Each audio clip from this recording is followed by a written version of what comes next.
Thomas the Tank Engine and Friends. Tales from the Rails. Episode 44. Tired Old Edward. Edward is one of the kindest engines you could meet on the island of Sodor. Though old Edward will work until the job is over, no matter what cost.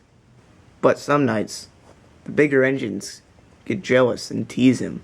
"Oh, little Edward," said Gordon, "when will you learn? Us bigger engines can do bigger things.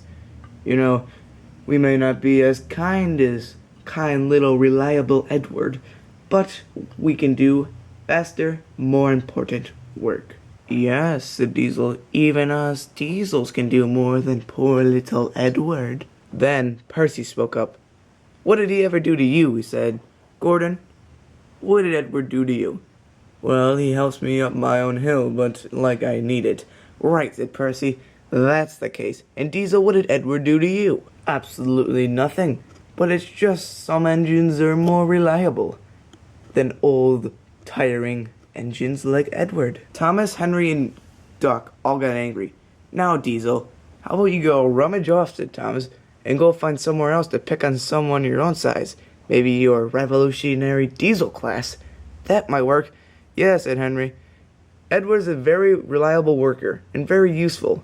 We need him on this island. He keeps us going. He's part of the steam team." "Yes," said Duck. "The steam team I won, united as a family." "Suit yourselves," said Diesel, responding, and he oily went away. But James and Stanley still weren't 100% positive. "Now, Gordon, why did you have to be so harsh on Edward? What did he do to you?" But Gordon wasn't listening. He had fallen asleep by the time. This being done, the engines began to devise a plan. "Don't worry, Edward," said Thomas. "We're here for you. You're a very reliable engine. And don't worry, Sir Topham Hatt would never let this happen." "The steam team, huh? It's got a nice ring to it." The next morning, Sir Topham Hatt arrived at the sheds. All the engines were awake, except Gordon. "All right, Wilbur said he wanted to see me bright and early, so please tell me what's going on." "Last night, Gordon was being rude to Edward and giving him rude remarks. Can we do something about this, sir? I think Gordon needs to be taught a lesson." "All right," said the Fat Controller. "What do you guys want to do?" Then Oliver spoke up. "We have devised a plan, sir. It's very mischievous, but I think it will teach him what's what." "All right," said Sir Topham Hatt. "Tell me it." And so the engines spoke of their plan without Gordon even knowing. Sir Topham Hatt was waiting for Gordon as soon as he woke up. "Ahem, since you are all up, today I have an important announcement. Since Spencer has broken a time record, today I am rewarding him with the opportunity to pull the express." "But sir," said Gordon, "that's my job, and then if Spencer pulls the express, what will I do?" "Good question, Gordon. I have a goods train arranged that I wanted Edward to take. I guess you could take that now, if you don't mind." "But sir, it's a goods train. It needs to be delivered to Brendam. Good luck, Gordon. By the way, you must take the route over Gordon's Hill. The route through the main line is blocked for Spencer's express train today." "Oh, the indignity," said Gordon. But all the engines cheered. "Hooray for Spencer! We must celebrate this." "Well," said Duck, "since everybody's here, I must go get shunting for Gordon's goods train. Tell Spencer that I said congratulations." And with that, Duck went to the yards. Duck puffed into the yards to find all the trucks there. "Ready for some mischief today?" said Duck. "What do you mean?" said Rickety.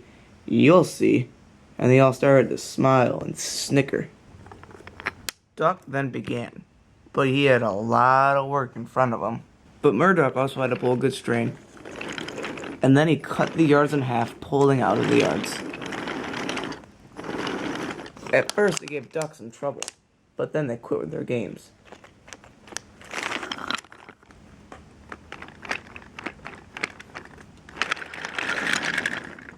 One by one, the train was soon organized. But Duck was struggling to get the trucks in line. "Come on, you'll be causing a lot of trouble today. Why on me?" "Now don't you do that again. And Hector, I'd like some help. I'm trying, but I don't have any willpower."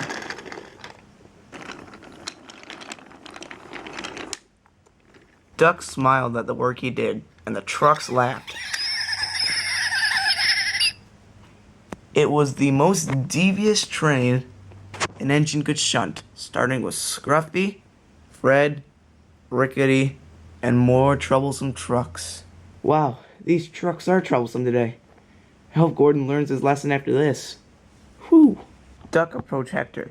Now Hector, today we're teaching Gordon a lesson. So if the trucks start to get troublesome and rowdy, let 'em be. Will do, said Hector. Sounds like a devious plan, though. It is, but it's for a good cause. It's for our good friend Edward. Tender engines don't pull goods trains. Well, it's ready, Gordon. Be careful. These trucks are extremely troublesome today. I don't know what's up and what's with them. Oh, Duck, don't even bother. I can handle any type of trucks. Please, I'll be at the docks in no time. Goodbye. Not even a thank you, said Duck. This took a lot of work. Gordon puffed on his way.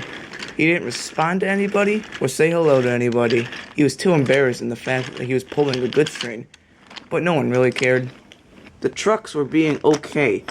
But then once Gordon approached his hill, they started to kick in. Remember the plan, shouted Scruffy. And they charged up the hill. Let's get this over with.